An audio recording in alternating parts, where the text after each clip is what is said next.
October 7th, 2024, regular meeting of the Windsor Heights City Council. Roll call. Susan Spears. Here. Joseph Jones. What? Michael Libby. Here. Lauren Campbell. Here. Teresa Harms. Here. Please join me in the Pledge of Allegiance. Pledge allegiance To the flag of the United States of America, and to the republic for which it stands, one nation, under God, indivisible, with liberty and justice for all.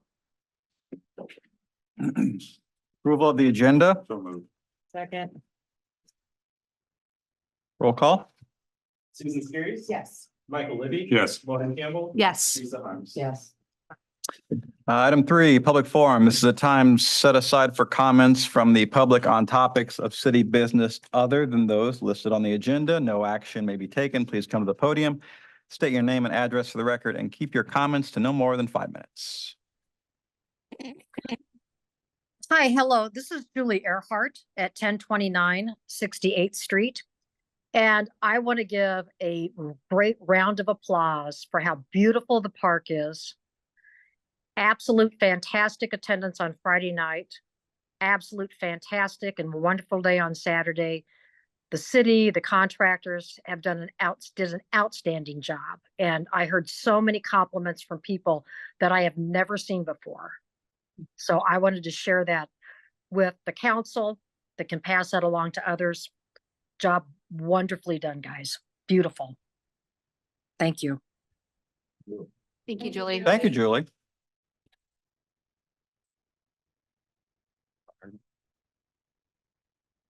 Okay, my name's Randy Manning, live at 7254 El Rancho Avenue, Windsor Heights.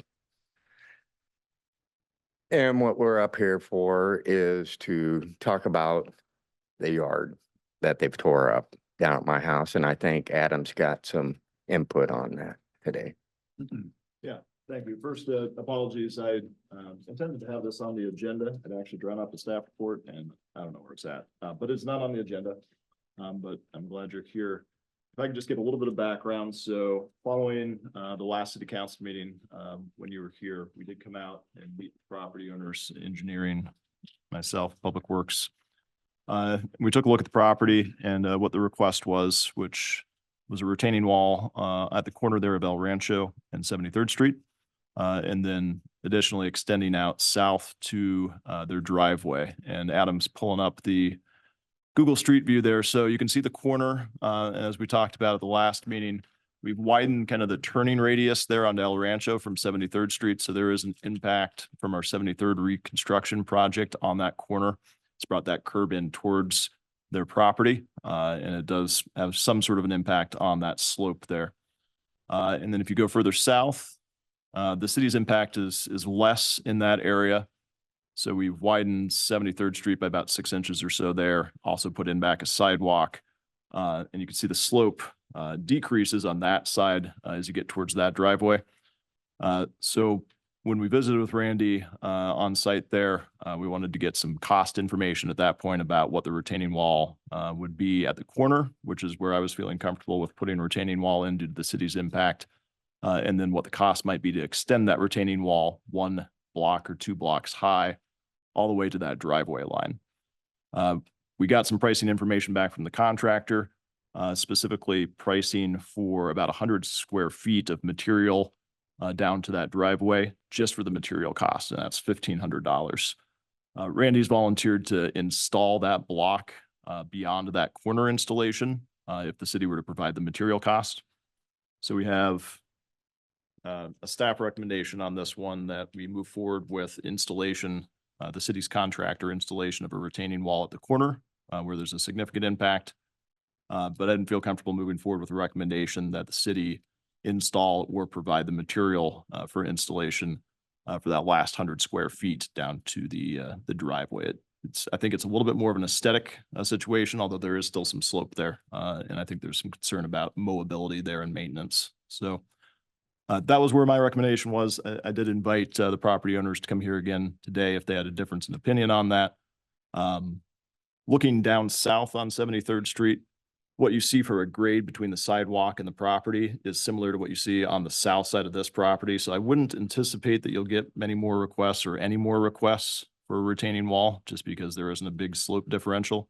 Right. If you look north from El Rancho, there are a couple of properties on the corner that do have more of a slope differential, similar to this property.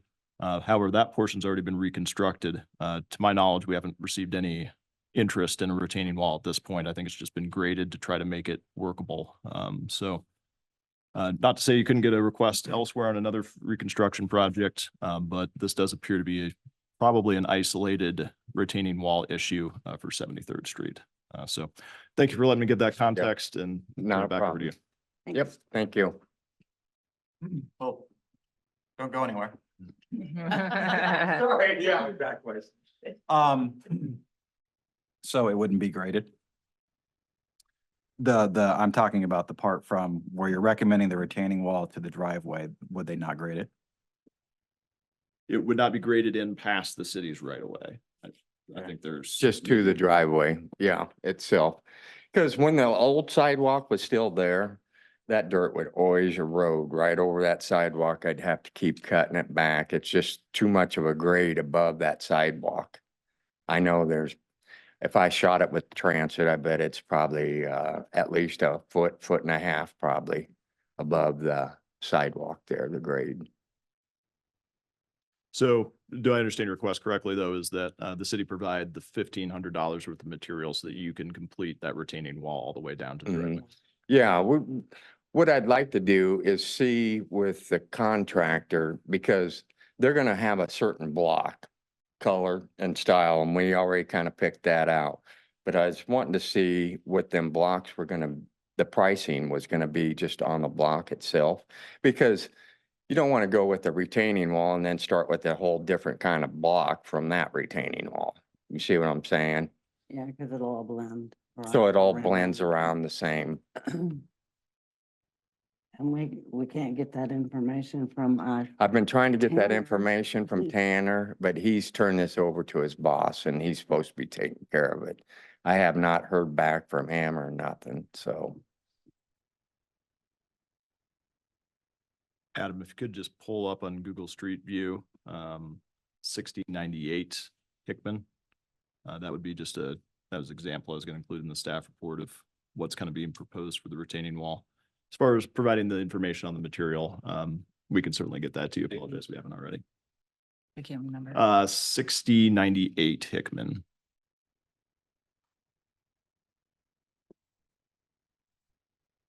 Yeah, if you go to the top left street view there. Okay. You'll need to, yeah, just hit enter there again, and then that image actually, yep, that image that's there in the top left. Yeah, there you go. Now look right just a little bit. So I think in this instance, it's a little bit longer, but that's that sort of step down back to the grass along the sidewalk. That would be done here is on that south side there of Hickman on 64th. And instead. Yeah, that would be on the south side, yeah. And this is First where step down. you would want. take to off Take the- it off, continue off Right. there. And it sounds, just from your previous statement, just to confirm, so it's an issue you've been dealing with previously? Okay. Yes. So, if we could get you the material information and maybe at cost, would you be willing to pay for that material yourself? Because I'm not sure that would be within our. It just depends what kind of cost that Sure, is, you okay. know. I mean, they threw a Sure.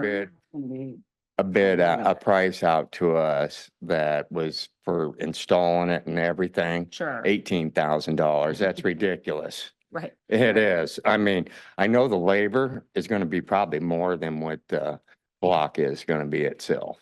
Sure, Cause most generally, cause I've dealt with a lot of sure. stuff, you know, and usually the labor is as much as what the cost is of the material, but a lot of times it's more. Mm-hmm, sure.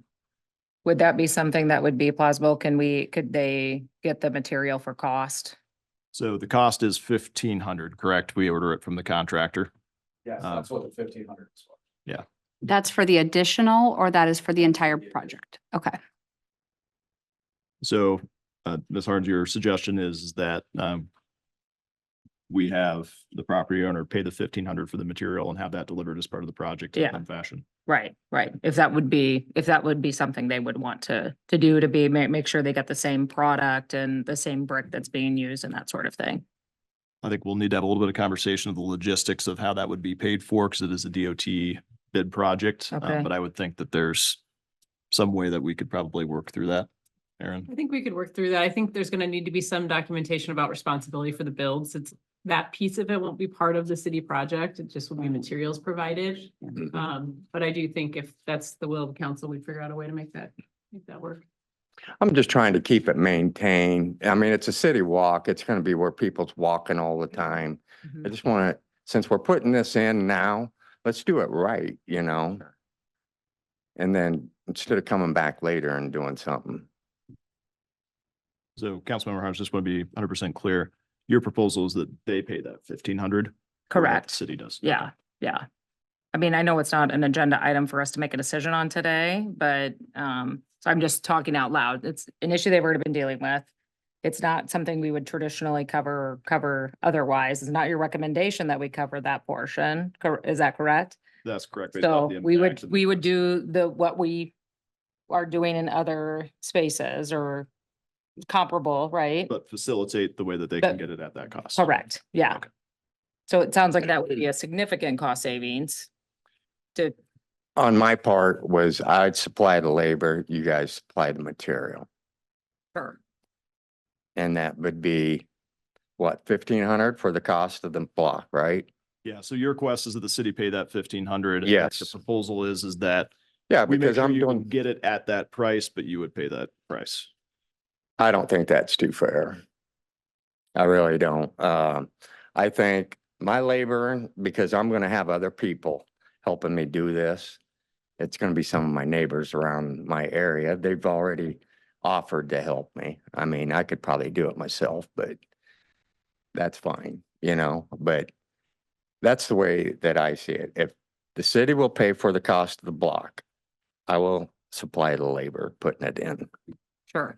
I'm one person up here, so this is and it's not an agenda item Not that an we're gonna make a agenda item. decision Right. item on today, but I think I think you I probably just could was make a looking at options. recommendation What to me, options do we because it have? is a cost that's under the $15,000. The only reason I didn't feel comfortable saying one way or another is just didn't have a lot of data to go back on what we've done in the past for retaining walls in those situations. Well, I want don't some think policy this is direction. we're talking about how we handle things like this normally. We don't handle things like this normally. This is a unusual situation. And to my understanding is that there have been no other requests, and it sounds like there will be no other requests.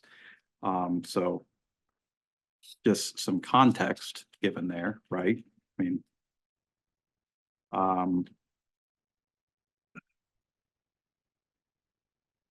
You know, when I drive down 63rd Street, there was a place where we did a sidewalk project and we tried to match retaining wall and it wouldn't, I think, there in that retaining wall. And I would agree that it's not the best looking, welcome to Windsor Heights, view. My concern is, since it does have like federal DOT dollars, are we creating any risk with the funding mechanisms and future funding of projects if this is beyond the scope of the project? And so if it doesn't create any potential legal struggles for us or challenges, I think $1,500 to have it all match and look nice at the end of this project is worth considering.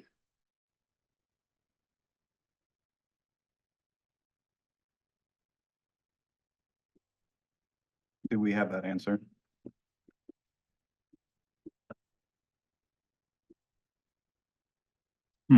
You're making me nervous now. My opinion is this isn't a part of the project, to make it that way. I don't know if you would agree how. But it became part of the Okay. project. I'm, It is part of the project now. It became part of the project when they overdug. part of the project, no, because here's my reasoning.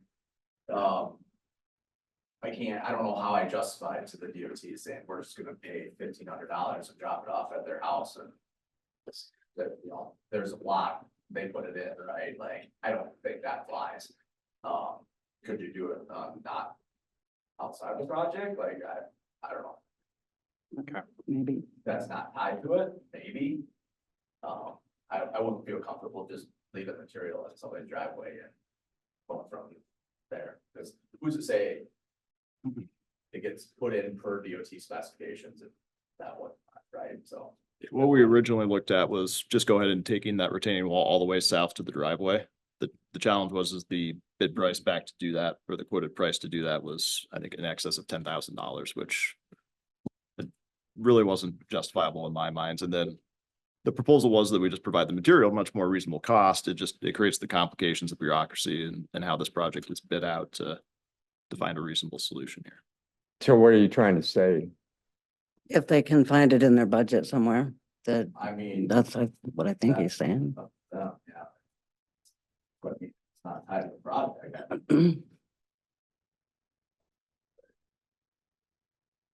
So I can't pay, I don't think I could pay the contractor out of this project, but just for $1,500 for the material cost. Sure, that'll help. So it'd have to come from somewhere else. It'd have to come from somewhere, not associated with the project, right? Okay. How that mechanism is come from road use dollars or some. Yeah, that's not. You guys know I'm a hands, I have to go see it before I make decisions about it, but I can tell you how many times I was on 64th Street when we did that, or college or Yeah, whatever, so I need to go look. Are they Good thing waiting none of on us? Yeah, my intention was to address this and give them direction to move forward here in the next few days. I don't know if there's a more hard, fast timeline than that, Justin. I mean, if the contractor is installing this. A certain point to the driveway, like, it's gonna get graded and sodded, right, but the rest of the retaining wall, yeah. But if you did one and not the other, waited for the $1,500 or whatever, I don't think that's a problem. It would just get sodded. It's a fairly inexpensive amount, since we're at a point where we'd like to deal with this, I think, one way or another. If you are comfortable with it, I'll go ahead and take a look at where our budget sources could be. We'll go ahead and move forward with providing the material, $1,500 worth of material that they can move forward with the installation.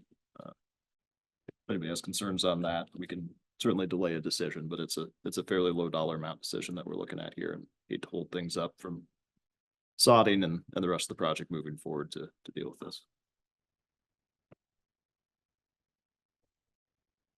Yeah, because they're graded all the way up to us. This is just at a standstill and we need to get it going.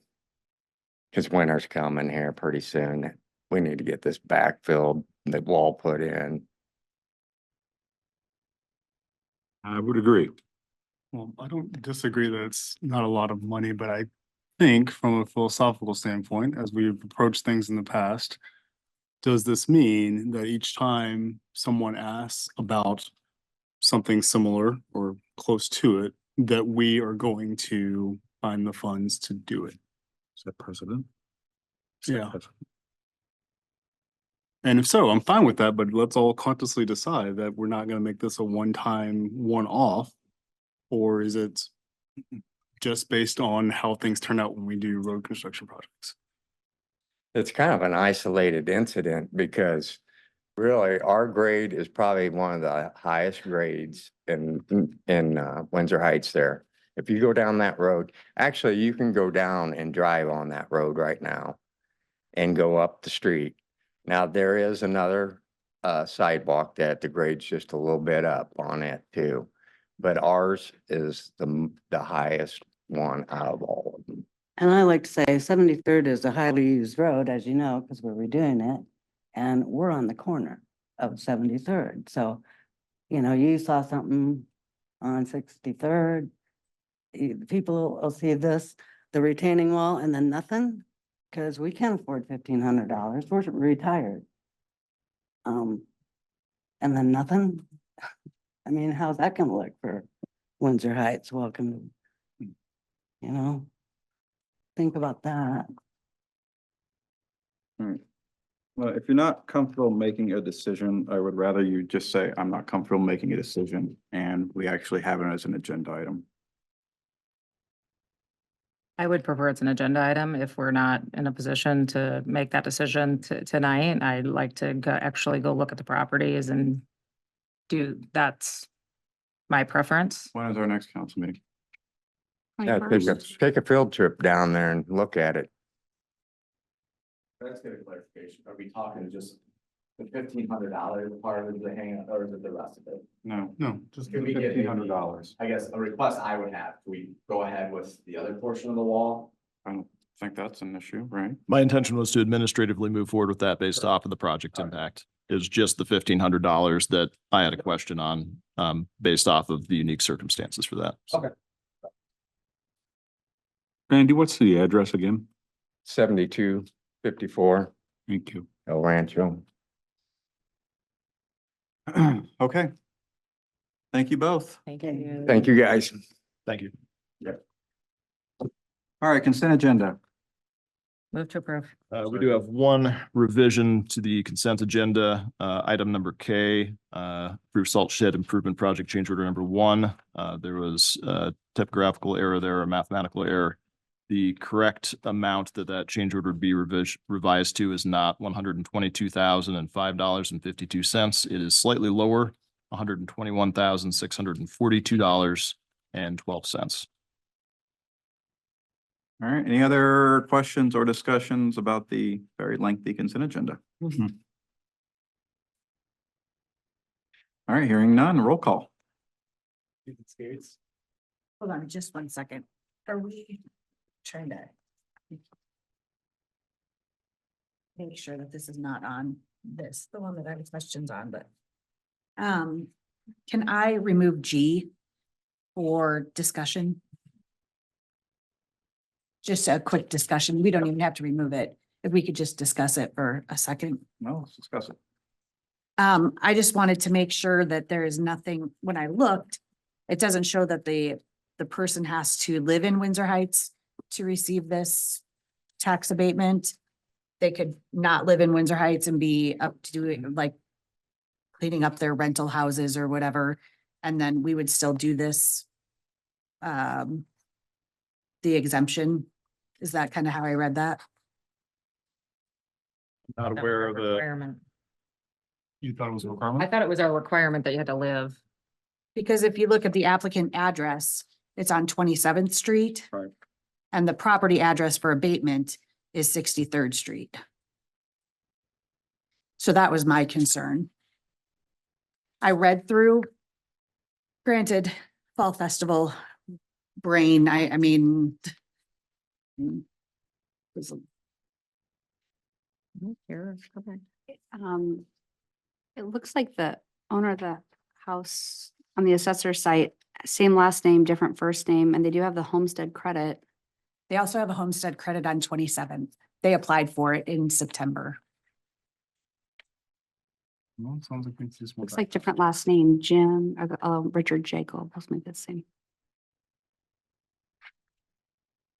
That was just my concern when I saw the different address.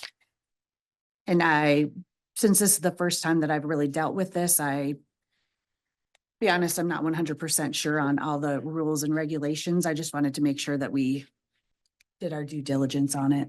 Well, from what I recall, the last time we discussed this, I don't remember there being a residency requirement. I remember just based on the property, we didn't get into. the ordinance reads, Know that. all qualified real estate assessed as residential property is eligible to receive the Yeah. exemption. So I'm not aware of any. It doesn't matter where the person lives. Or as I know. I thought we had some conversation about them, and I could be conflating this with something You could be else. thinking about the improvement program, Okay. like maybe where that- we wanted to give people, was it up to $25,000 to, Okay. based on the percentages of doing home improvements, would we give a rebate percentage Okay. based on that? Like demo and. Yeah, but it would have to do major improvement kind of thing. Yeah, Yeah. yeah, okay.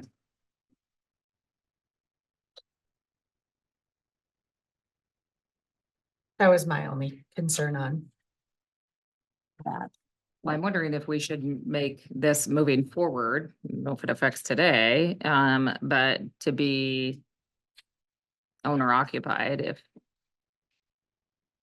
Can we legally do that? What's We that? have to change the statute in that case.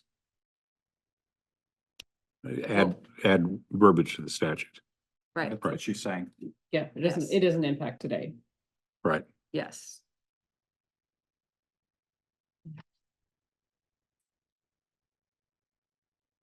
G. Anyways, something to think about. Mhm. Again, I don't know if we can fix it today, but. Just wanted, before we did any approval, that made sure that we knew what we were looking at. Is anybody wanting it pulled for separate consideration or do you? I think we've been discussed, right? Unless there's a request for it to be pulled for separate consideration. Someone making that request? And I think if it reads the way it does, there's really no leg to stand on to say no, so. Yeah, certainly look at the code for the future, but. All right, any further discussion or questions? I will say that the improvements made to this property are really noticeable and appreciated in the neighborhood. That house sat, I think, empty for a long time before they purchased it, and they've invested quite a bit of money in it. And I know that when my parents told their friends that I bought a brick house on 73rd Street, they at one point got a gasp, not the house that looks like it's about to fall in, right? So the fact that this house is looking so nice, I'm glad they invested in it and didn't tear it down and build something brand new. I think they've been working on it for A long time. 7 years. All right. Roll call. Susan Series? Yes. Joseph Jones? Yes. Michael Libby? Yes. Lauren Campbell? Yes. Teresa Harms? Yes. 5A, consideration of 2004 69th Street sidewalk petition and waiver request. AJ. Similar to the retaining wall issue, we have a bit of a unique situation, given the city's built out. There was a piece of property that has been partitioned off here, 2004 69th Street. The house is being constructed. There is no sidewalk to the north. Excuse me, there's sidewalk to the north, but there's none to the south. Current city code does require pedestrian connectivity for new single-family construction unless otherwise exempted. So there would be a sidewalk requirement as part of this house being constructed. But it is a unique situation that it wouldn't serve to connect to the next intersection of the road. And so the property owner is requesting a waiver on that requirement to construct the sidewalk at this time. In my past, I have seen a request like this, if approved, be done in tandem with a petition and waiver that would allow the city to special assess or require that sidewalk to go in at some point in the future, if desired. The city's current policy is to construct sidewalks when a road is being reconstructed. When a road is reconstructed, you're typically tearing out a sidewalk anyway. So there's kind of a few factors at work here. Whether you would ever use that petition and waiver and require the property owner to install the sidewalk, or if when the street is reconstructed, which is not currently scheduled to be, the city would just go and install that sidewalk alongside the rest of the street on whatever side might be determined as appropriate in the future. So I did include the quote, the request there in italics in the staff report from the property owner. I believe they're also here this evening as well. If they had any remarks that they wanted to make, council can invite them up. But at this point, welcome any questions council might have on the issue. I'm Jody, I'm building the house. Bless you. Found the only empty lot. Yeah, I'm just asking that I not be required to build the sidewalk until there's something to connect to, so I don't have to be required to shovel in the winter when there's nowhere to connect to. And the other side of the street has the same amount of sidewalk, so there's no guarantee which side you'd put the sidewalk in either. So I just don't want to be shoveling for no reason for years to come. So, Well, it'll probably be both. both sides? Yeah. Oh, okay. I Just mean, to let you know. Yeah, I no, mean- and I'm not against sidewalks. I'd love to have a sidewalk down one side of the street for when you want to go for a walk or something. I just don't want to have to shovel it when it doesn't go anywhere. Yeah, 69th Street is sort of unique, and that it may be one of the few residential streets, purely residential streets in the city that actually has sidewalks on both sides of the street. And, you know, council has adopted, as AJ said, has adopted a policy that when we don't have sidewalks on a street, we're putting sidewalks on the street. And I would say if there is a street where it half has sidewalks, we're going to finish the sidewalks, and 69th Street is that street. So I would say, yeah, I anticipate that, you know, in the future, that would happen. So if it doesn't happen now, Yeah. to let you know. No, and I'm it fine could be with in the having a future. sidewalk. I just would like to save the years of Sure. shoveling it until there is a sidewalk to connect to. Sure. Is there any opportunity, Julie, for construction of another property or house adjacent to that? No, there's the one south of me was built in the early 90s and there's no other empty lots. Right.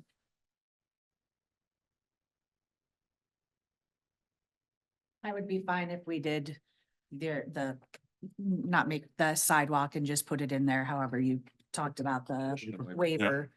I think that makes sense, and why have a sidewalk that's 4 little sidewalk blocks wide and make somebody come out in the winter to shovel until it needs it. Agree. Agree. Agree with that. Glad you're here. Thanks. Are you moving from within Windsor Heights or from outside of? I'm in Des Moines proper right now, so I'm just moving them on. Fantastic. We're glad to have you. Heights. All right, a motion then. So moved. Second.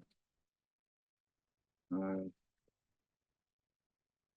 need more. Do we have to Yeah, do the do you know what the motion is for? Move to approve with the waiver with construction, a potential in the future. Does that nail it? And Got I'll it. second that again. All right. Roll call. Susan Skiris. Yes. Joseph Jones. Yes. Michael Libby. Yes. Lauren Campbell. Yes. Teresa Harms. Yes. 5B, discuss installation of limestone rock barrier on 63rd Street. So moved. Do you wanna Or discuss. hear the Well, discussion? it's just first? Yeah, discuss. let's talk about it. It's a Well, I- discussion. Okay, I thought everybody read this. All right, so 905 64th Street, it's a house that actually abuts on 63rd Street there. Their driveway access is on 64th. I think at some point the DOT acquired some property there for that interchange. And that probably resulted in their driveway shifting onto 64th Street. Very strange or an unusual piece of property and how close it is to the interchange. If you look at other interchanges along 235, there's generally more separation between the first house or development and those interchanges. You also have a pretty steep drop off on this property in the backyard there. So in 2 instances in 2015 and then just about 2 or 2.5 months ago in 2024, there were impaired drivers that were westbound on 235. So coming off the off ramp there on 235, probably intending to go north on 63rd Street. They didn't turn north. They instead went straight into the property owner's backyard and through his fence. In 2024, he was actually back there gardening. And that car landed on his greenhouse, pretty close to him. So I think, he's understandably a little concerned about these situations. That has happened twice. Justin and I have met with the DOT on the situation. When we looked at it, Justin pointed out that the median, you can kind of see where cars travel when they turn. You can see that that median doesn't extend all that way to where they would turn. So the thought was we could just have that median extended further south, which would then provide a little bit of a barrier to somebody that was trying to cross that. They'd hit that curb and presumably slow down. The DOT's position is that extending that median would require some updates to that pedestrian walkway to meet ADA requirements. Those would be substantial costs, several $100,000 potentially. So we also looked at the possibility of putting some sort of a barrier between the sidewalk and his fence, which is in the right of way, which is still in the right of way there. We looked at some sort of a ballast, maybe 10 to 15 ballasts that would kind of go there, metal poles essentially. The pricing on that from the DOT's price list was actually more expensive than doing some sort of a limestone rock.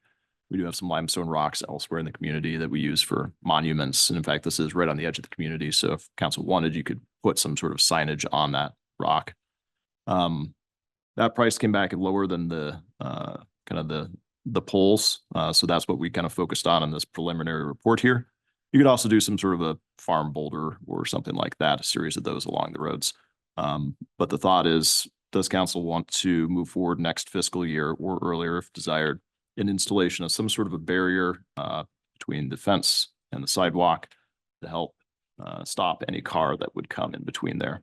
And if you have any feedback on whether you'd like that landscaped or any signage on that, or just use it to simply serve that purpose of creating that barrier, we can take that input and continue to work on the draft design, which is attached in the staff report there, very conceptually there, along with a couple of pictures of the resulting accidents and the trajectory of those cars coming off the off ramp there. So the limestone rock, depending on the landscaping and obtaining some additional information, is probably $15,000 to $45,000. I don't think it's probably going to be $45,000. It's probably a high watermark there. But since we don't have all that information at this point, we want to give you that wide range of what it could cost. So looking for some direction today, whether you would choose to move forward immediately or instruct staff to continue working towards this and present it as part of next year's budget. So I know that there's a house that this has happened to a few times in their yard, and I think it actually has gone into their house. I think it's Forest and like 42nd Street-ish. And I know that at some point in time, there were some limestone blocks that were done there. Do we know, did Des Moines provide that, or did the homeowner provide that? I'm just kind of looking to see, because sometimes, if you buy a house by an airport, you can't complain that the airplanes are coming over your house. So I'm just kind of looking at what other cities have done, if this is something, if there's even go half and half with the owner, if there's something, like the interstate where they have the rope or whatever that's called with it doesn't probably won't look aesthetically. Yes, pleasing, but it would kind of help to stop the traffic from going into that versus having it be up at $45,000. I'm not aware of the Forest Court situation. I know there's been a property in the Beaverdale area off of Urbandale Avenue that they've had a few cars go into. I know the city discussed participation in that, but honestly, I'm not sure where that wound up. So I don't have any other examples to bring forward. I don't know exactly address you're talking to, but one of my coworkers lives. The one he lives by, I don't know if it's that one or if it's a different one. I think the private property owner did it, but that was more like a terraced kind of wall, right? That's what I'm thinking of that you showed me, so.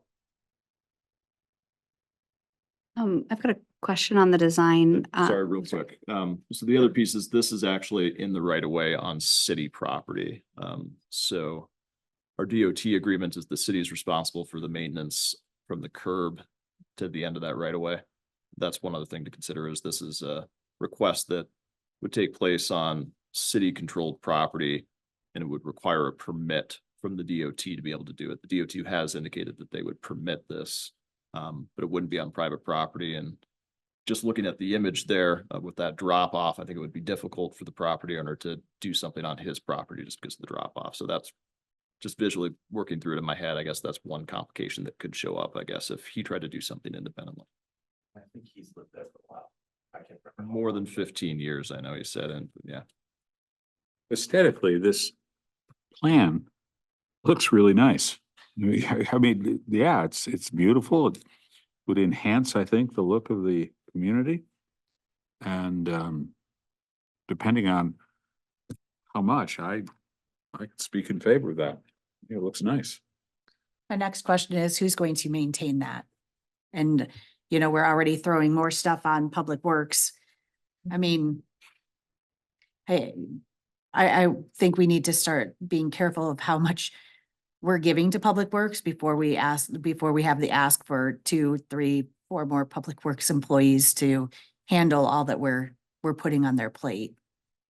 Cause I mean, it does look nice, but knowing some of it, it takes a little bit of work to make that look pretty and stay pretty. Yeah, the concept does show perennials, but that's part of the reason for that wide breadth of cost is get some input on whether you just are looking to create a barrier here with some aesthetic pleasing, or do you want landscaping around that? Or what's the direction on some of that too, if you want to move forward with something. I also like the look of it. A question on the stone. First of all, the price range is quite large. And so wondering about that stone placement, the, 3 stones wide, is that based off of like safety recommendations or just like looks good? Like, is it something that maybe fewer stones spaced appropriately could also accomplish the same things? Yeah, by all means, this can change. It's just, Yeah, you have a half hour to an hour, discuss about, right? My thinking is you wanted to keep them at least 4, not more than 4 feet, so a car could get in there. yep. The thing is with these, they probably weigh less than a ton, so if a car hits them, it's not gonna be a complete stop, it's gonna probably push them a little bit, and then they probably pull back, so it's not like a hard thing. I mean, there's things you could do, I don't ask me, because I didn't do this, so. Whatever, so. Justin says rebar down 19 feet and we'll be good to go. You don't want me to design. So it can go any breadth of wherever you want, it could go cheaper, it could go more expensive, whatever. It was my thinking was there's that signal pole there, and then there's the Highline pole in the north. So between there is like 69 feet, so you could end in between there, if you could extend it around that end too, I don't know. Another question. So you mentioned maybe like signage or something. I know it's not quite the southeast tip of the city, but is that something like maybe in our public art plan could consider as a location for some public art or some sort of signage as part of that maybe down the road we invest in, early, sooner, if we move forward with putting something there, but also with some intentionality of this could be a place for some public art in the future. And then my last question was, were either of these incidents a result of like a chase, a police chase or anything? I don't believe so. Chief, I think you looked at the 2015 report. We responded after the fact, right? It wasn't the result of any interaction with PD.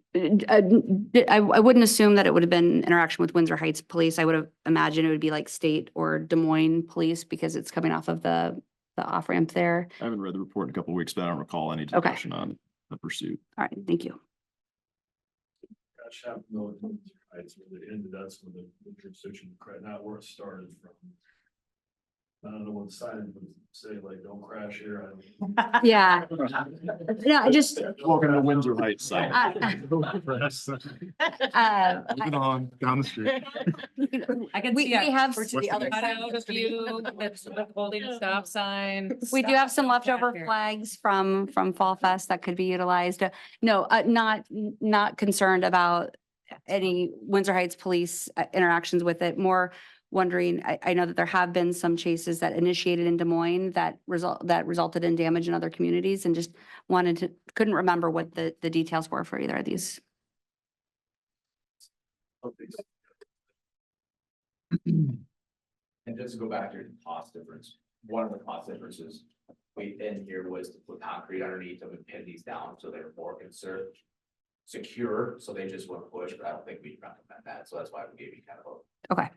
I guess for our recommendation, we get down a couple inches, put rock under it, if it pushes, it, so. Who mows this? Jason, do we currently mow this property? I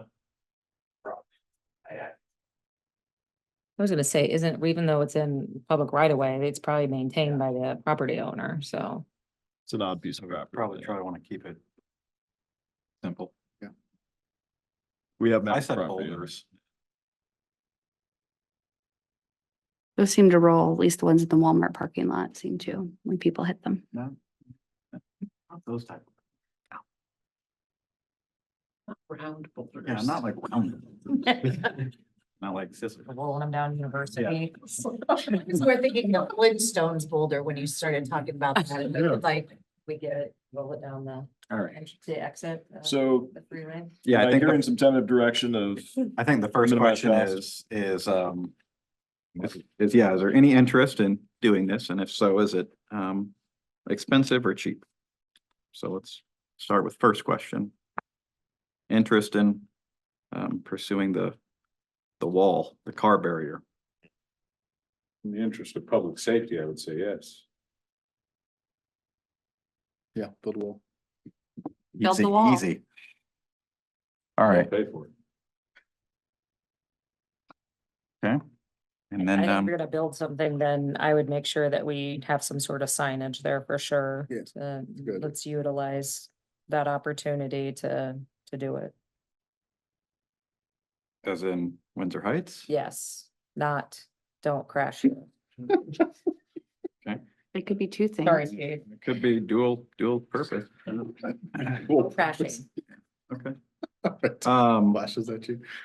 Yeah, all right. We just put up a flashing light. Good idea. And I think probably want to minimize landscaping. Is that sort of also a potential like the direction? I like the idea of native stuff that would just get mowed at the end of the fall.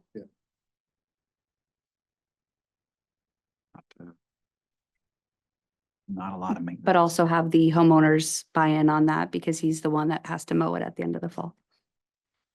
Is he going to maintain that, though? I mean, is that something that Public Works is gonna have to maintain? Is that him to maintain? If it's him, then he also has to understand that it can't look horrible there. You know, it's a little bit more of a responsibility than Yeah. just throw it down and grow it. Well, but if you're using native stuff, and there's not much maintenance to it, I mean. I think you'd be surprised. Yeah. weeds and stuff. Yeah, I think you'll be very surprised by it. Weeds, yeah. Weeds, even in native stuff. I don't mean. All right. All right, so wall signage. Is that the concept moving forward then? Sounds good. On the wall, you mean the limestone? Is that what you're meaning? or- Yes. Okay. Yes. With minimal maintenance. Perhaps none, Barrier slash deterrent. perhaps just the wall and the sign. we will plan to bring something back for consideration of part of next year's budget, with a little more definition and better pricing. All right. 5C, discuss and consider Colby Park change order number 5. Well, we're on the topic of, Change order number 4 was in the consent agenda that consisted Pending. of several items that had been previously discussed by council for the food truck plaza primarily. We pulled off the conceptual benches that were included in the 2022-2023 sketches for the park, the leaf benches. There are some graphics attached there.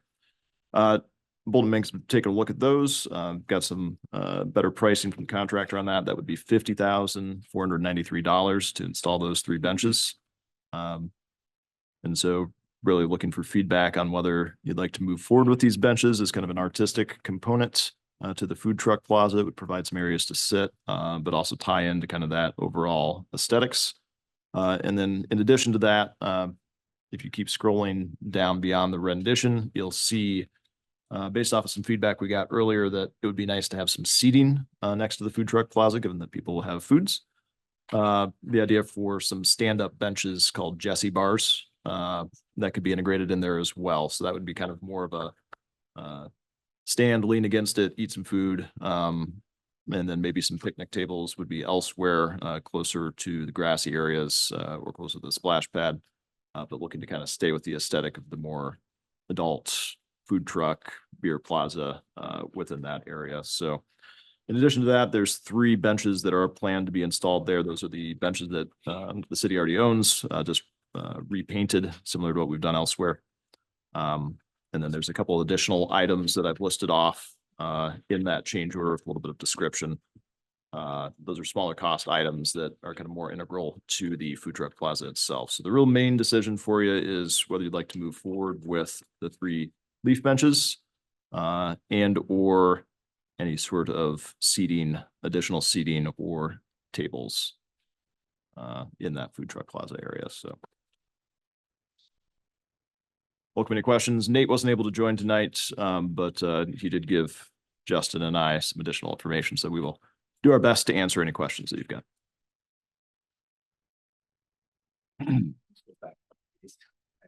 I did landscaping on this. I definitely did not do these. So. From our initial park project meeting, I recall these benches also were a talking point around safety around the pavilion. If someone parked along there, accidentally had their car in drive instead of reverse, that this would be, could potentially be a stop to keep them from getting to where people are seated. Obviously, they're not all the way across, so it's not, fail safe. It's not a wall. I like the idea of seating, but and I like the design too, of course. The expense though does give me pause. This feels like something you see in a political attack ad one day. These benches. I can build a website very quickly if you need it, but We had a discussion, you and I, about seating at the food truck plaza, right? Yes. That being an issue. I was like, oh no, what did we discuss? There definitely needs to be more seating. I don't know about the Leafs, though. I'm kind of stuck on this. Is there a way, like, I need to visually kind of see this? Because this makes zero sense to me. Like, are the leaves where you sit? Is it Oh, where no. that one person? Oh, no, they look very jagged, actually. I'm just, so it's just They're that, aesthetics. okay. So So it's these- just the benches that's the word du jour. Yeah, so where the they're- one person is sitting. Well, it can be longer. It's longer than what it looks like there. So are these So, yeah, behind the they're benches or attached The end of them. to the sides? Yeah, okay. And So you're it's sitting on metal. the stem or whatever you would like to call the. piece of the- Yes, the stem. the stem. Yep. The leaf, think about the leaf as being the art, right? Yes. How over budget are we on just like what we've done in the parks project? There haven't been any substantial change orders that have increased the price to the park. We have done a couple of things like add the food truck plaza in and determine we're gonna stain or restain the CEC patio. I would say those are kind of separate components, either separate stages to the park improvements plan or just some maintenance that needed to occur. But from a change order standpoint in the park itself, we found a couple of lines that we buried a little bit deeper. Yeah.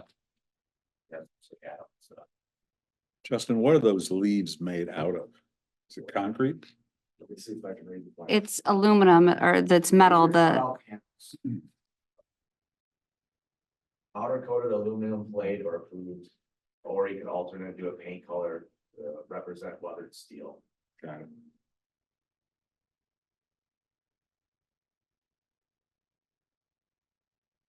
As for me, it looks very nice. I have a little pause, the very end one, seeing how the problems that we had getting the vehicles into the food truck alley. That concerns me that that's the first thing that's gonna get hit, because they did kind of go out into that and try to swing around, and there's not much give for that last truck coming in. So that makes me a little nervous there. And I don't know if we could get some more seating versus having it look so pretty, but have people be able to sit and enjoy whatever. Maybe that would be a little bit more beneficial to the project. Just seeing how many people talked about not being able to sit, or, glad they brought a chair or whatever.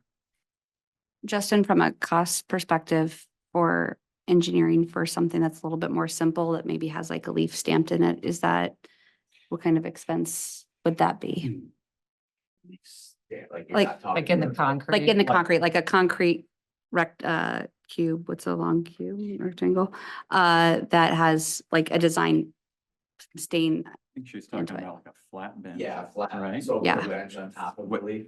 ish. No, No, no. Um, It's Put the not- leaf it's on flat. the Just make it a flat bench, Oh, but then okay. put stamping in the front of it.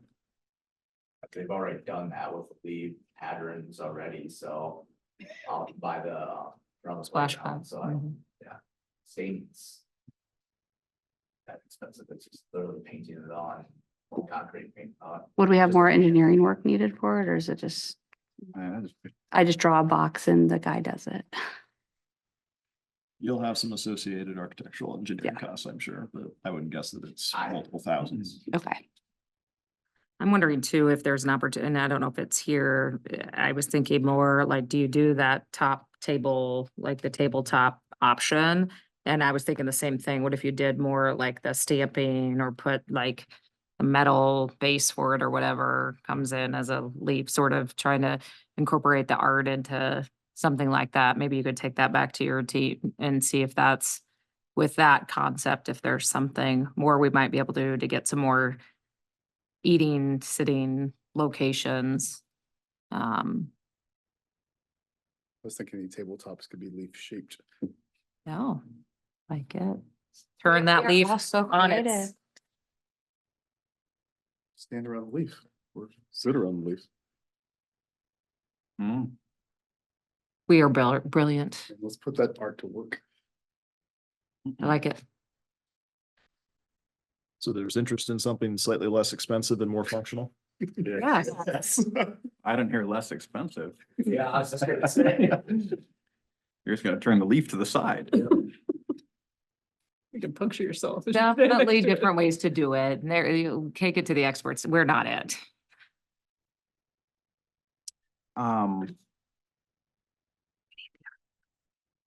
Okay.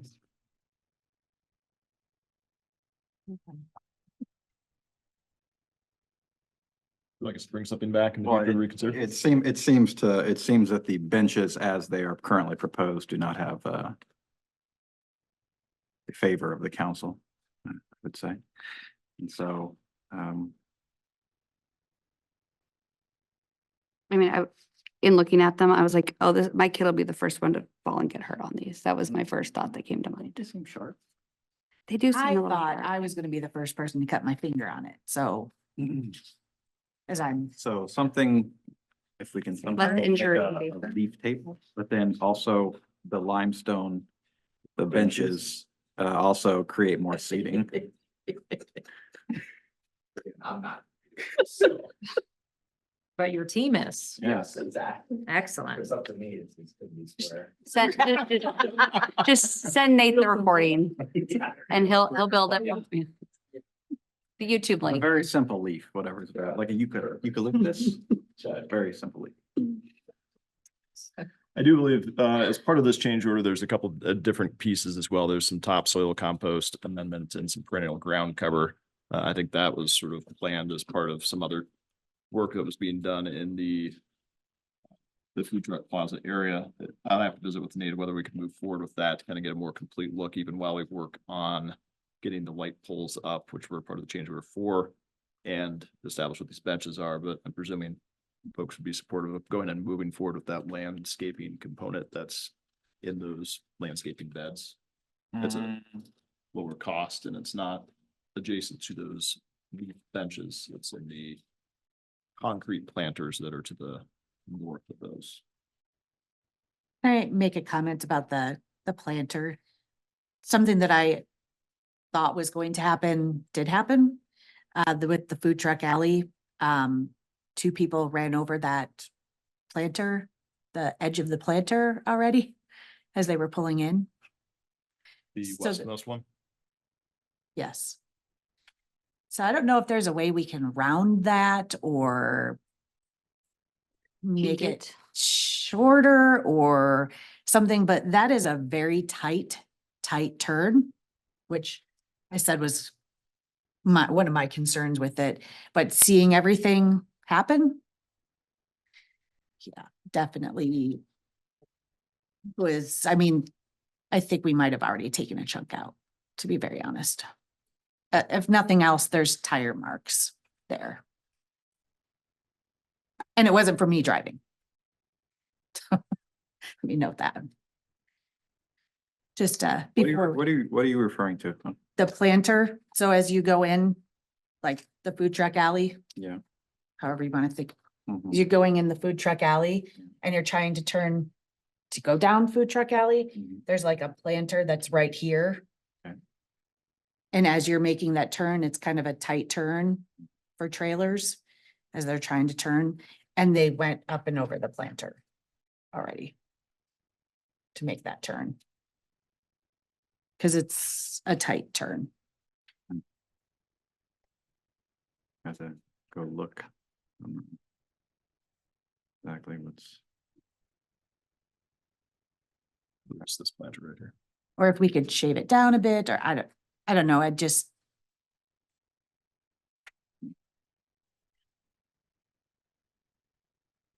All right. Well, we have our answer as far as this question goes. Is that fair? AJ, you have all your questions answered? Okay. Are you needing action, Adam, though, on the landscaping piece of it? We can put landscaping in later. Sounds like there's some questions on the planter box already, so Okay. it's not essential. It's just one of those things we'll have to wrap up at some point.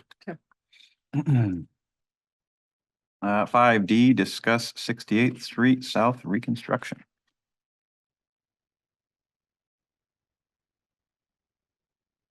All right, Justin, feel free to tag team this with me as well here. So we recently held our second open house for 68th Street reconstruction. That's planned to be bid this winter and constructed 2025. The current estimate for that's $2.8 million. We've got a few updates and just some feedback points I'd like from City Council as we move through the rest of this bidding process and look at the project here. First is the project duration. Looking back at 69th Street when that was reconstructed, that took 2 construction seasons to complete. I think I'd have a strong desire to try to get this done in 1 construction season, if at all possible, obviously weather permitting. So in that vein, we've looked at a couple of ideas to potentially help facilitate the project getting done more expediently. We currently have it designed to be 3 phases. We looked at a couple different options, including more than that, and I'm sure if it was 5 or just 4. And then similar to what we did in between phases 5 and 6 on 73rd Street reconstruction, we sort of rolled that phasing together. So about the time they're getting ready to start the concrete work there, we let them go in and tear up the next section. That keeps the crews on site, keeps them moving. You do have a couple of weeks in which residents have no access to 2 of those phases, but it's a fairly limited duration of time, and it does encourage the contractor to keep work and staff out there. Doing that should have some cost implications. We've got an estimate, maybe $50,000 to $75,000 on it. It's hard to be precise on that. And then the second piece of that is council could consider offering some sort of an incentive payment, perhaps 5% of the project cost if the contractor completes it within a certain time frame. Because this is a fairly small project, because Windsor Heights doesn't do a lot of road construction projects. I think that would help focus a contractor's attention when they're working on multiple different projects and potentially bigger projects in communities that they may bid on a lot more work. May also attract the type of contractors that we would like to attract to bid on our projects. But this would admittedly be an experiment. Not sure if it would be something we'd want to do going forward or not, but particularly given 69th Street took 2 years. If we're right on the cusp of trying to get this done in 1 year, I at least thought it was something worth bringing forward to City Council to consider. To note on the 69th Street, we also did that. It was happening while we were working on College. And so we, from what I remember, had the same contractor working in different areas in our community, which then created the divide. So I'm not saying, I'm just kind of get all the information, which was I remember that being a very big issue, was we had multiple, they were working on multiple projects in our community, and it just, we couldn't. That was the issue, so, That's helpful context. Thank you. yeah, Were they also working on Allison too, or was that? I think that we I had think it was three. three going yeah, on at the same yeah. time that we ran into problems On. all at the same time. Basically, it was the train wreck. 69th and Allison put together. Okay, Separate. 69th Street, we had a unknown gas main and they thought it had asbestos on it. So it took weeks to get that tested Tested. and then ultimately it didn't have it. So that was the key to that one, was that gas line that okay, took 2 to 3 weeks to get it tested and whatnot. all right. Well, thanks for clarifying. I knew we were doing multiple Yeah, projects at you the were same right, it time, was the Same contractor. so, yeah. And I think just to add on to the incentive thing that Adam talked about, we're currently doing a project for City of Des Moines at Second Avenue. Granted, that's a $17 million contract. We're offering incentives, a couple incentives on that. One was 350, and I think one was $500,000 to hit a couple. So that equates to about, I was thinking the 3 to 5% of the project. So you're talking on this one, $80,000 to $140,000. Granted, it gets paid out when they hit that, so they don't get it, then it goes back to liquidated damages, so you're not out of anything, so. We don't see it very often, but it's another incentive. Our thinking is that, say the contractor has multiple contract projects around the city, the whole metro area, I'm thinking when they focus on something, they're gonna get Sure. extra money to do that, right? But hard to tell the base. So Des Moines is the only other group in the metro, or the only other community in the metro that's done anything like this? I think Aiken has done some, not the one that we have done personally. So Okay, usually see them on the larger projects or more time sensitive type of things, so. Not saying it would work here, but what do you think, Justin, what do you think will be, I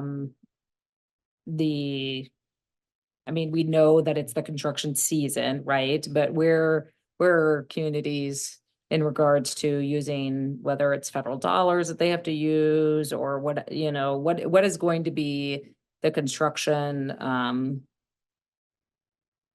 Climate. yes, thank you. That's it. What's it gonna be? Do we have an idea or a feel for what that's going to be? Is it gonna be super busy, like prices are gonna be up? Is it gonna be, what does that look like, feel like?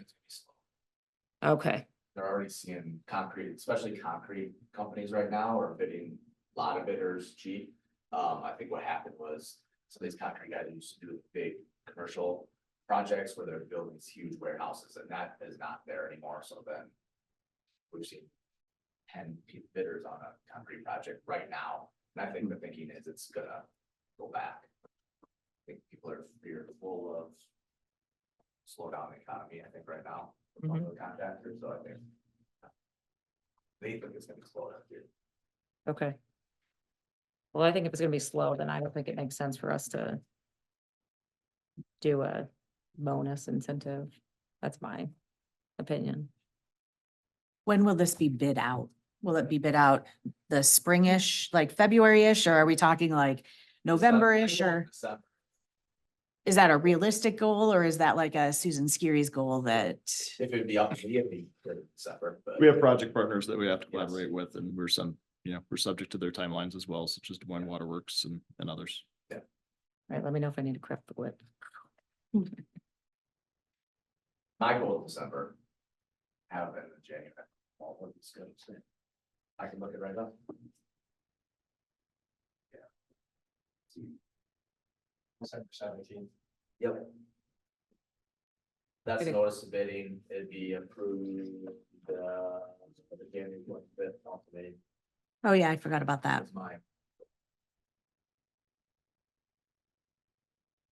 Is that early or late bidding season? Early, Okay, get stuff out before Christmas. That's a good part. So if we don't get the bids that we'd like, or the amount of bids, is this something that we can go back and then add the incentives to, or is it once it's bid out, it's? You'd have to hit it all again. When you're talking another 2 months probably.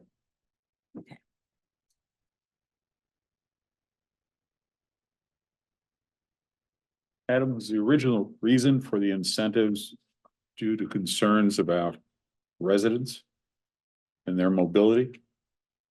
I think that's something to consider, what's driving all the goals here on kind of number one here, duration, is trying to limit the impact to residents, but also do that in a fiscally responsible way. So, whether you're providing golf carts or whether you're doing additional phases to that, there's a whole host of things you want to try to balance there with attracting a contractor, having that contractor stay on site, but also making sure that residents have access. And yes, we've already heard back from several residents that have some accessibility needs here. I would expect from that standpoint, this will be a challenging project, particularly since there is no sidewalk there yet. And so the only accessibility they're going to have for a duration of time is going to be a gravel walkway. And we have some slopes on the street as well, particularly on the east side.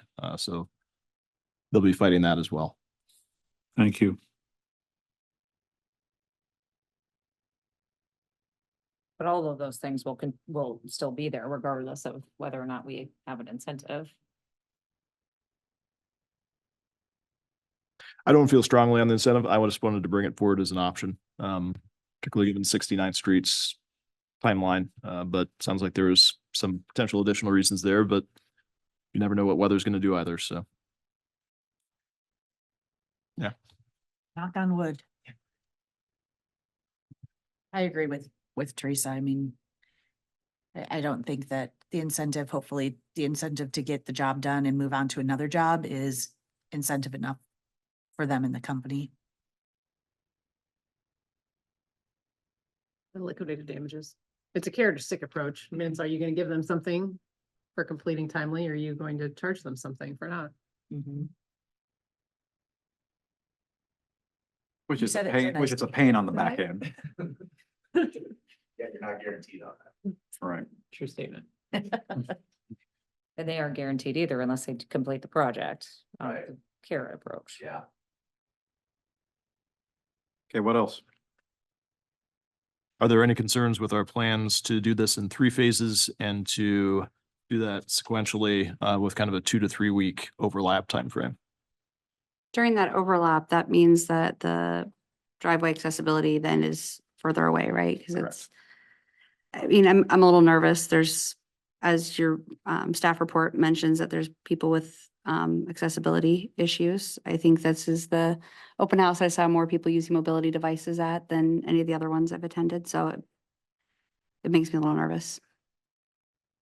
Are we able to, I know at one point in time, and I don't know how this all worked because honestly, that construction college 69th Allison was not a fun year for many of us. So I think I'd like to forget a lot about that. But I want to say that the golf cart, is there a way that we could like rent the golf cart instead of, because weren't we paying like some astronomical amount, like $100,000 just for the golf, I mean, like astronomical. So is there a way that we could rent the golf cart and have it available for the people that need it? I think it's the staffing of the golf cart in particular that's a challenge, other than the fact that it got stolen a couple times and joyrided. So, unless you want to just hand everybody keys, I guess, yeah, you got to have somebody that's available to pick up the phone and drive them during certain timeframes and have a certain response. And I think that from a staffing perspective is probably why they were bidding it so high, is that's not their bread and butter work. Yeah, I think the problem is, everybody wants it after hours. I think the problems that we had it before on 68th on the others, on the north side, was people wanted to pick up their kids at like midnight.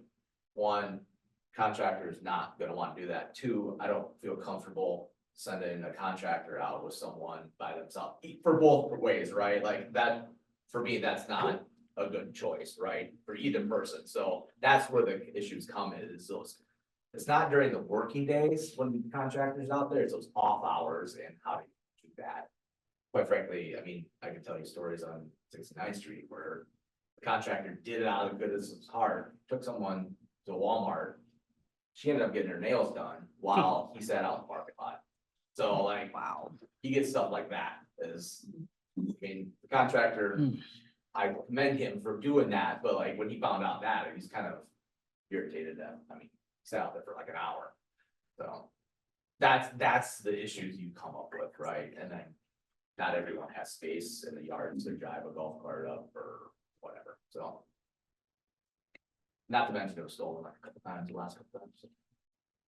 So maybe along those lines, could we, I mean, look at some alternative options, which would be if you have mobility issues, then we provide a golf cart specifically to that person, to that home, and then that.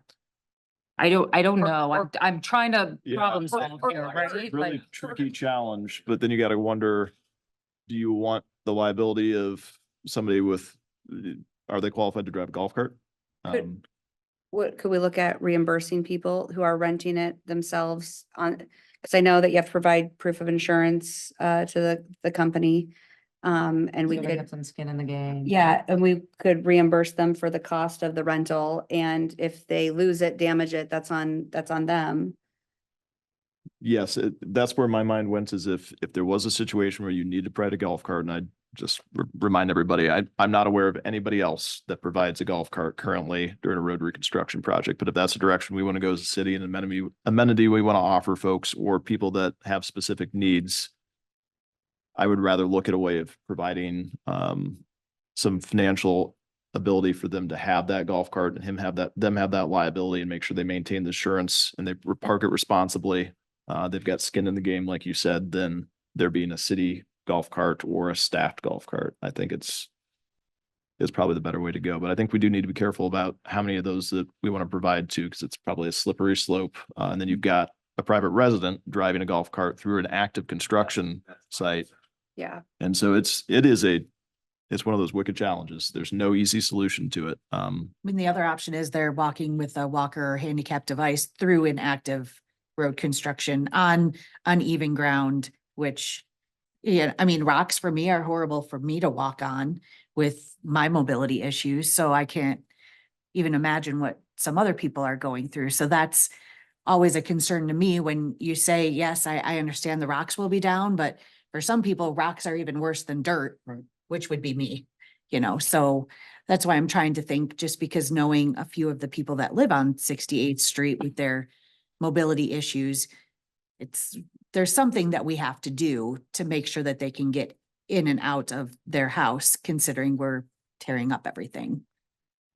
What that answer is, And we may learn more. We have not sure. sent a letter out to everybody. We're in the process of scheduling some meetings with them over the next couple of weeks to learn some more about their situation and what needs they might have. So this may be one we just need to follow up with you on. But as far as phasing goes, hopefully we can get some direction on that and keep that ball rolling. But we may learn additional things and have to come back and have another discussion about specific needs. We don't know yet. We've had some of those conversations during the open houses, but I think we need to have a one-on-one with them of where they're at in the phasing and walk the property and kind of see how that's going to play out. I would even offer, I mean, obviously living on the street. You're too far away. You're close. You're gonna be the golf cart driver 24/7. Jason Roberts, resident of Windsor Heights, 1129 68th Street. Also Public Works Director for the city. I would actually be more than willing. We've actually talked about this with a few of our neighbors in our neighborhood, my wife and I have.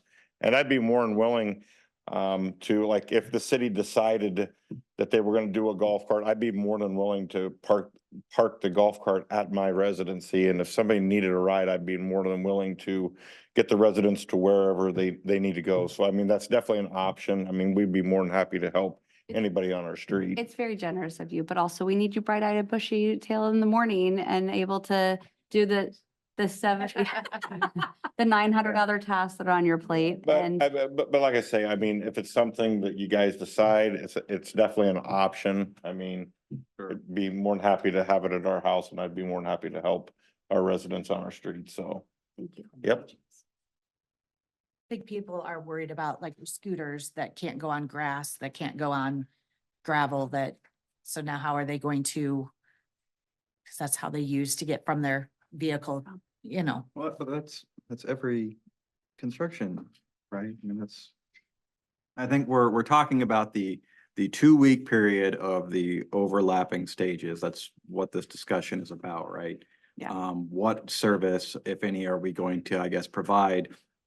Because there's going to be a extended area where people are going to have to travel a little bit further.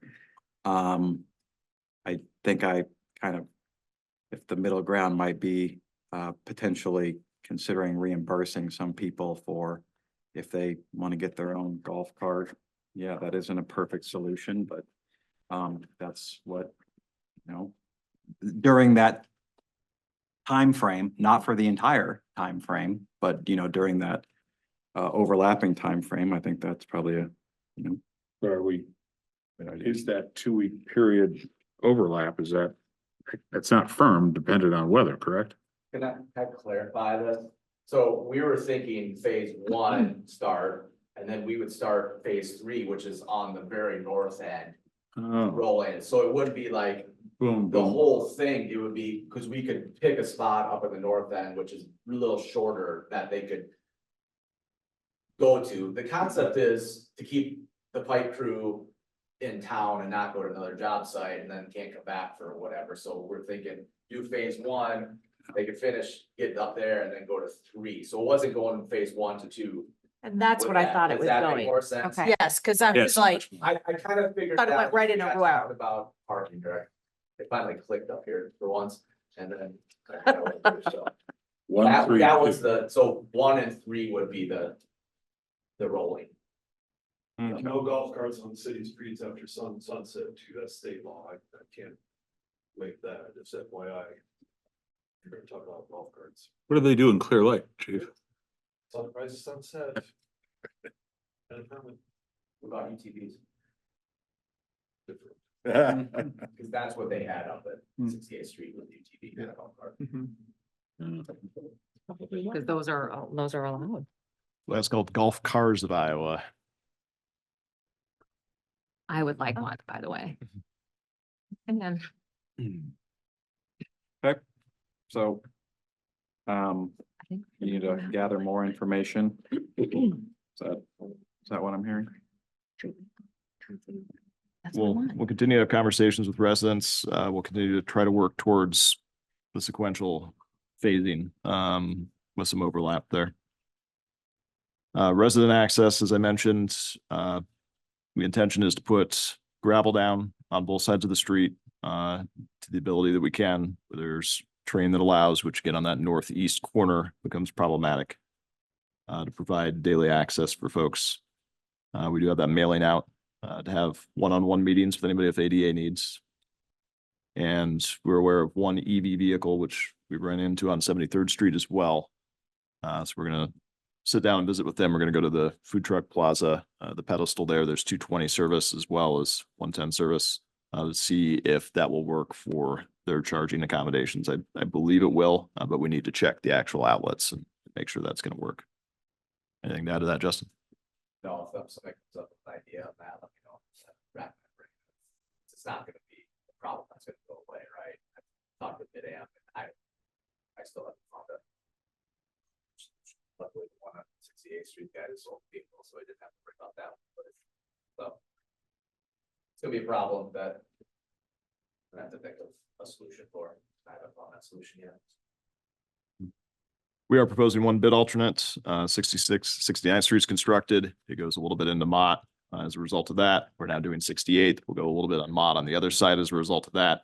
That's gonna leave a small gap on Mott. Mott isn't in terrible condition, but I think it is worth at least getting the pricing to reconstruct Mott as part of 68th Street. So we wouldn't have to come back in there and do a separate project to do that. The estimate there is $200,000. Any concerns with listing that as an alternate? You of course have discretion on whether to accept that or not. There's no sidewalk.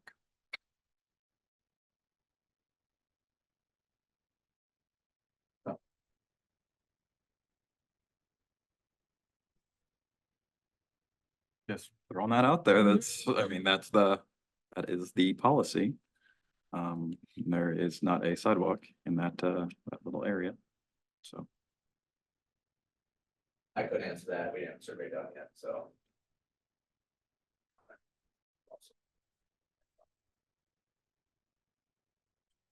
So we'll be back to that. Street trees, given we've had a number of tree planting programs going on this summer. Curious if city council would like to have any tree component included as part of this reconstruction project here and or potentially going forward. What we're looking at here is not trees being planted in the right of way, but instead obtaining a temporary easement onto residents' properties just outside of the right of way, adjacent to the sidewalk, if that would be on the west side. And then planting a city tree that they would own and maintain if they desire to have a tree on their property. That would just consolidate the planting efforts, and the city would be paying for that tree as part of the road reconstruction project.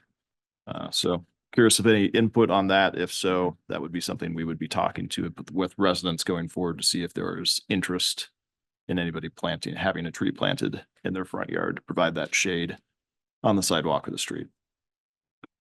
I like that idea and I like it adjacent to the right of way versus in the right of way, just because of what I've seen tree roots do and how it affects mowing and all of the problems that it creates. So I am all for having it be adjacent as far up to their house as they would like it, as far away from the road and sidewalk as possible.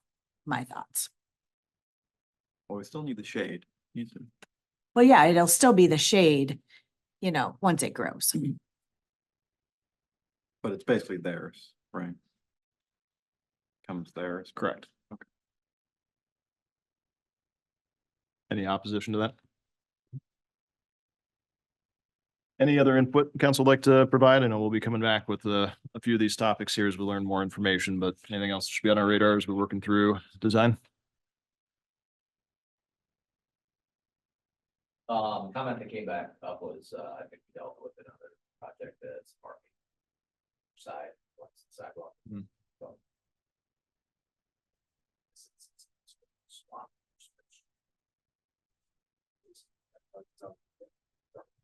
I think we switched the parking, the city council at the time switched the parking to be the northbound, so that as events leave the park, that they are not trying to head back towards the park and turn around. So, because the parking used to be on the west side of the street down there. And hydrants will be on the west, correct? East. My thought was the sidewalk, that's why it got brought up by some. Can we review which side of the street the sidewalk is going on? The west side? It's on the west side. Not yet, it just came up. I know that we changed it on 64th Street to coincide with the sidewalk. Correct. So. And I think, did we do Del Metro too? I'm not 100%. Yes.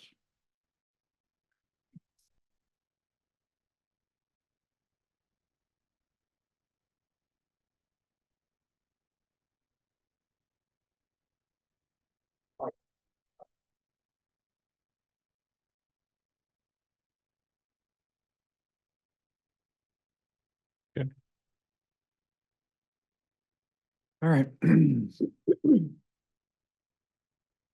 5E, consideration of the second reading of ordinance number 2024-07 with regards to design elements for on-premises signs.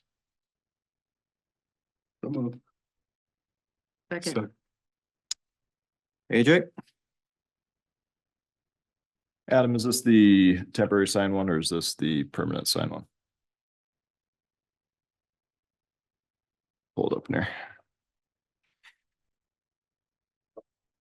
Yeah, I want to say permanent. We've got no comments on this. However, there is an active inquiry into installing a permanent sign that is subject to the passage of this ordinance. So if there's no concerns or objections from council, waiving the third reading would be something to consider as there's an interested party. Okay. Well, let's start with the second one. Any discussion or questions from council? Hearing none, roll call. Susan Skiris, Yes. Joseph Jones. Yes. Michael Libby. Yes. Lauren Campbell. Yes. Teresa Harms. Yes. Is there a motion to waive the third reading? So moved. Second. Any further discussion? Hearing none, roll call. Susan Skiris. Yes. Joseph Jones. Yes. Michael Libby. Yes. Lauren Campbell. Yes. Teresa Harms. Yes. 5F, consideration of the second reading of ordinance number 2024-08 with regards to design elements for on-premises signs as well. No public comment on this one either. Motion, Moved. Second. discussion or questions? Hearing none, roll call. Susan Skiris. Yes. Joseph Jones. Yes. Michael Libby. Yes. Lauren Campbell. Yes. Teresa Harms. Yes. At long last, reports. Mine is enclosed in the council packet. Ms. Harms. Yes, so no MAC this month as we are doing committee meetings instead. So hopefully I'll be hearing from those committee chairs to get those scheduled first and foremost, and I'm sure we'll all be hearing in the other reports, but congratulations to Susan and Lauren for an incredible fall festival. I think the biggest thing is just I heard every person that I engaged in conversation with or came and approached me just was absolutely thrilled with everything, the park and the splash pad and everything, and just were really just, they said, thank you and thanks for investing in our community. And so it was just, I mean, I think people were just so pleased and grateful.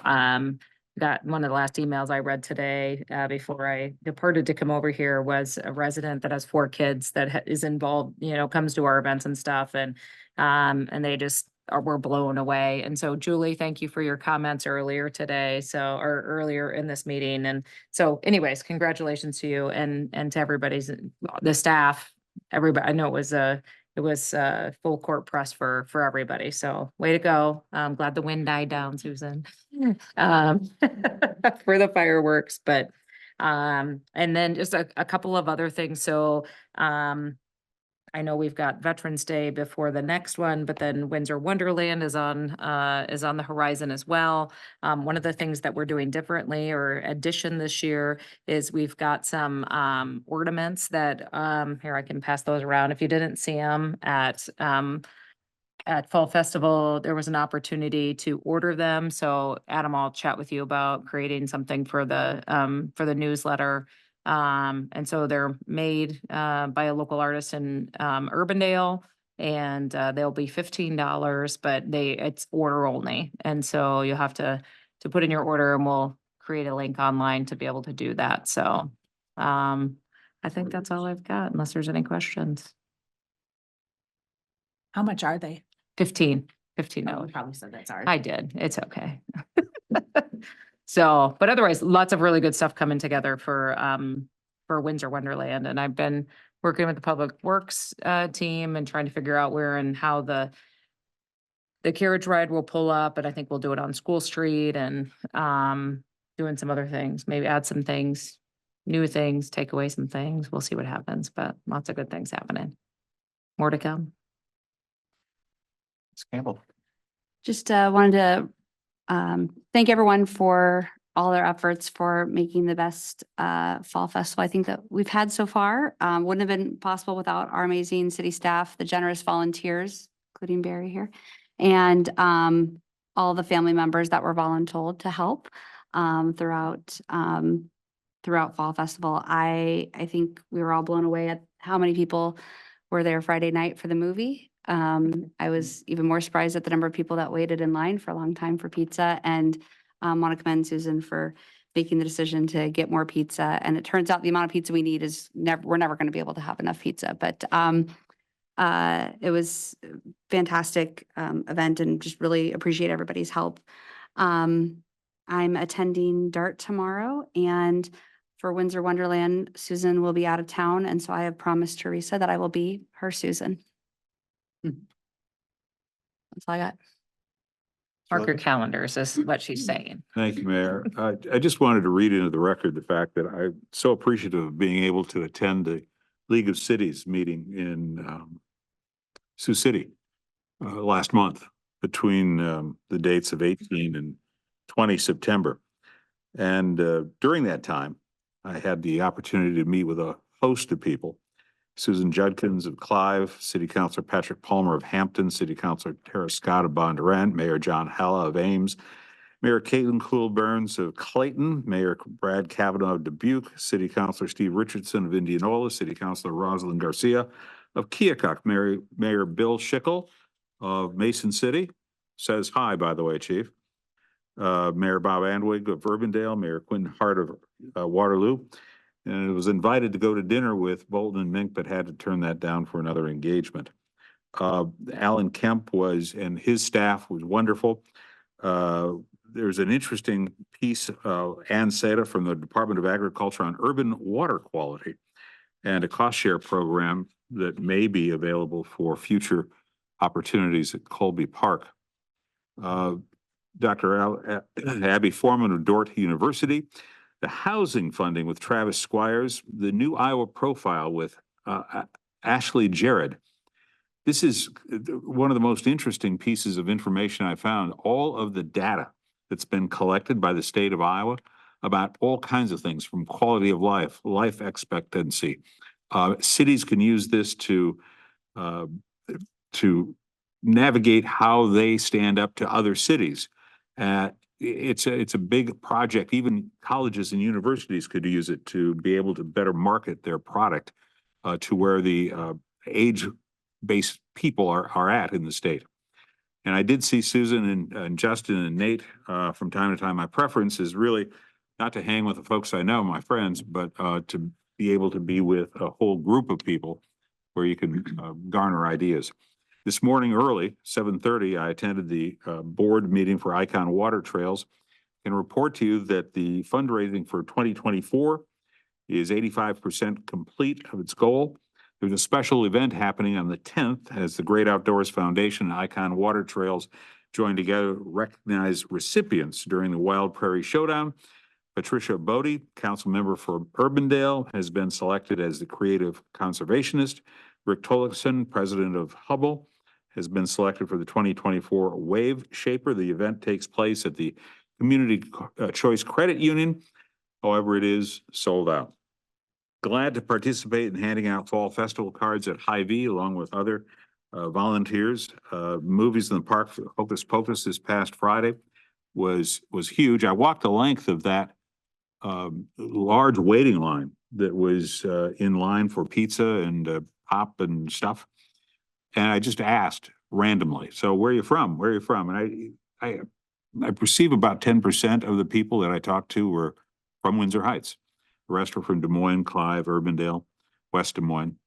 I had to leave early because of Shabbat, but it was a great experience. The parade was hot, but everybody seemed to enjoy the parade. Thank you very much, Lauren. That was well done. I couldn't stay at Saturday afternoon because I had to pull together my business news program, which is an hour long. It took me 3.5 hours to do after the parade. Finally, and thank you to everybody that participated. It was just a great event for the time that I was there. And finally, I just want to say thank you to Chief Roth, who has been very understanding, compassionate, and supportive following the October 7 travesty in Israel. So as the only Jewish member of this dais, I want to just say thank you for your concern and your ongoing support. That concludes my report, sir. Jones? I'd just like to echo the remarks about Susan and Lauren's organization and indefatigability and all of their just high energy to make a magical event happen.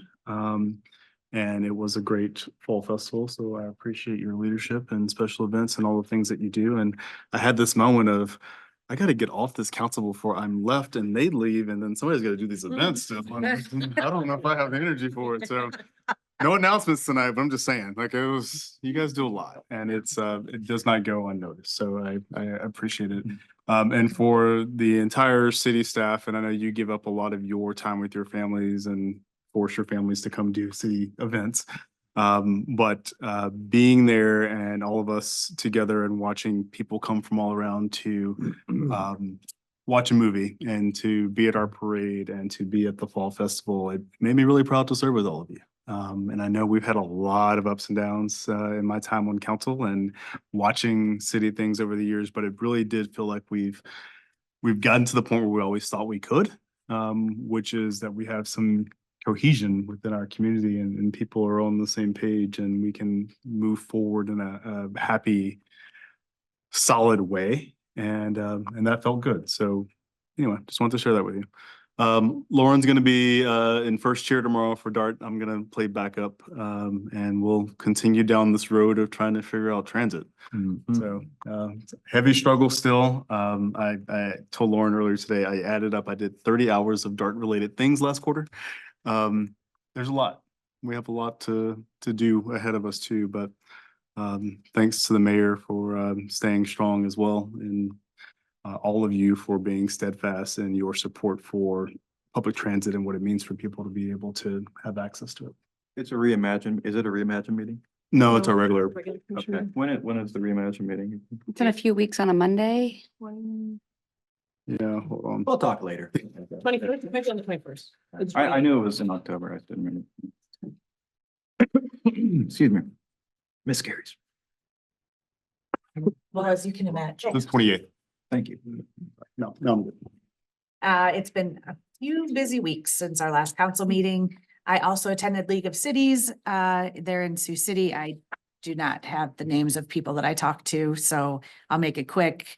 The best part of the experience was walking the riverfront and understanding all that they did to take it from a factory, like pretty much a blah spot to where it is now, and incorporating things and then kind of what they've learned through the way, what they would not do again, what they would do again. It was very hot because we picked the 95-degree day to go out and be in the sun, but I learned a lot through that. I was able to attend a few ribbon cuttings for the chamber. But a few of those businesses actually came as vendors to the fall festival, so that was good to see. I attended the AM exchange because of course I was pushing info on the fall festival. The 30th of September, I attended a Catch Des Moines meeting for newer board members and learned more about what Catch Des Moines does, mainly the work behind the scenes. Then it was great to surprise Bill Goodrich with the announcement that he was the parade grand marshal for our parade.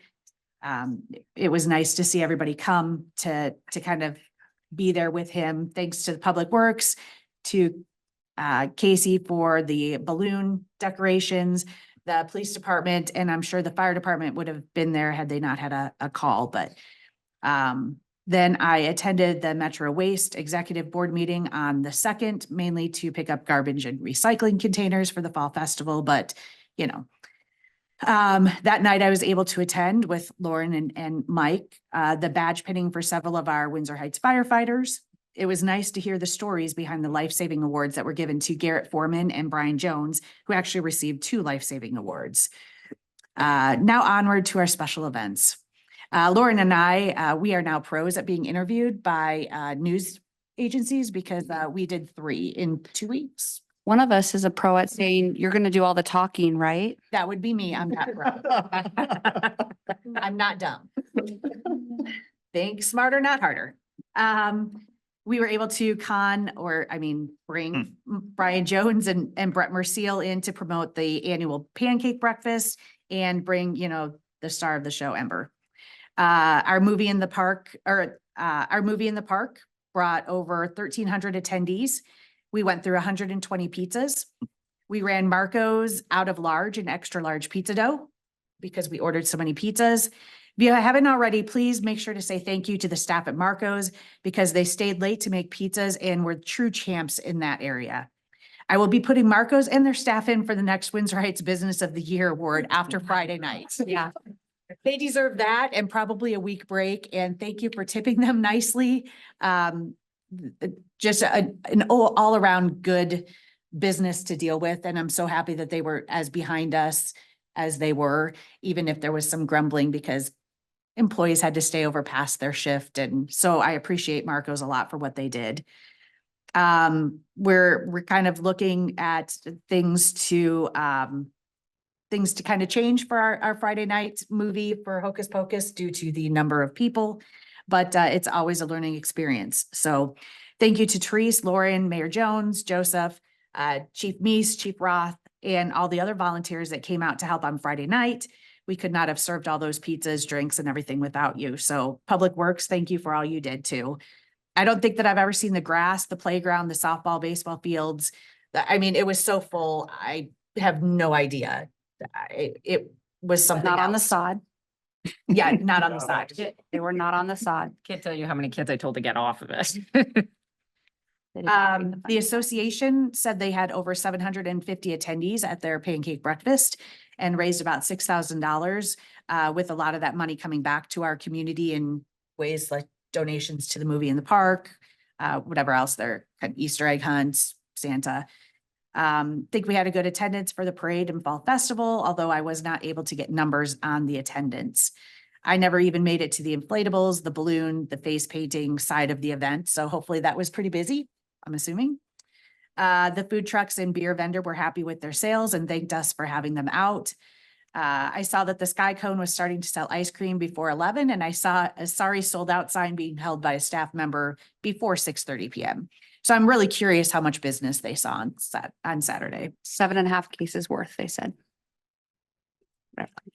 A huge thank you to all the public works staff, Andy, Jason, and Bill, the police department, the fire department, and then Adam, Nathan, and Janelle, and Adam for volunteering to help.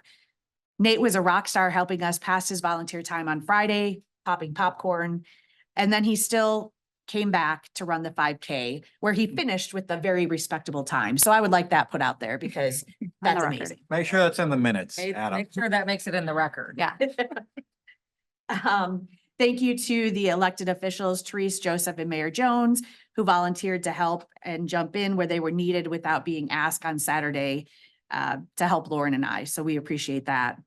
A big thank you to Lauren for making Fall Festival the success it was. I'm giving my brain a month off of thinking about Fall Fest, and I'm working on Veterans Day, but we will start planning for Fall Festival early this year. We look for any input you may have or things that you have heard from attendees about the Fall Festival so that we can make things better for next year. I don't think that everyone understands the amount of time that Lauren and I have invested in the planning and execution of the Fall Festival. So we will start here very soon. Just to put this out there, the date of next year's Fall Festival, so there is no excuse to not attend and volunteer, is October 4th, with October 3rd being the movie in the park. So mark those calendars down. Veterans Day luncheon will be November 11th from, I said 1:30 a.m. to 1:30 p.m. That's a very long event. So 11:30 a.m. to 1:30 p.m. at the Community Event Center. Please let me know if you have any neighbors who you know are veterans so I can make sure they're on our list for an invitation. And then as Teresa said, Windsor Wonderland is right around the corner and she's busy planning for that. I will be in Costa Rica. That's it. And Bolton Meek is picking up the price tag for the extra pizzas. Is that what I heard? I didn't work on that project. If I could just add one thing, I pulled up the survey from Fall Festival. We had QR codes up for people to fill out the survey. And we had just under 19% of the respondents listed 50324 as their zip code. And so we had reach across the metro. So I'll include that in the report back to the chamber too, because the chamber obviously helps sponsor this and bringing more people to our city that maybe haven't been here in a while, and hopefully we'll spend some money here too. We do have some gifts raffles to hand out. We kind of forgot to do that. We strategically will draw the names from, Yes. and they left an email address and we will That's what we're saying strategically. now because, but fireworks because yeah. So we have some blankets, some Windsor Heights swag to give away that we'll be doing soon. AJ, anything from you? Nothing for me. All right, closed session. Item 7, closed session per Iowa Code 21-5-1J to discuss the purchase of particular real estate only where premature disclosure could be reasonably expected to increase the price the governmental body would have to pay for that property. The minutes and the tape recording of a session closed under this paragraph shall be available for public examination when the transaction discussed is completed. Is there a motion? Move to approve, move to go into closed session. Second. Roll call. Yes. Justin Jones. Yes. Michael Libby. Yes. Lauren Campbell. Yes. Teresa Harms. Yes. Do we need to turn off microphones or do we turn off the dial so it's not in the hallway?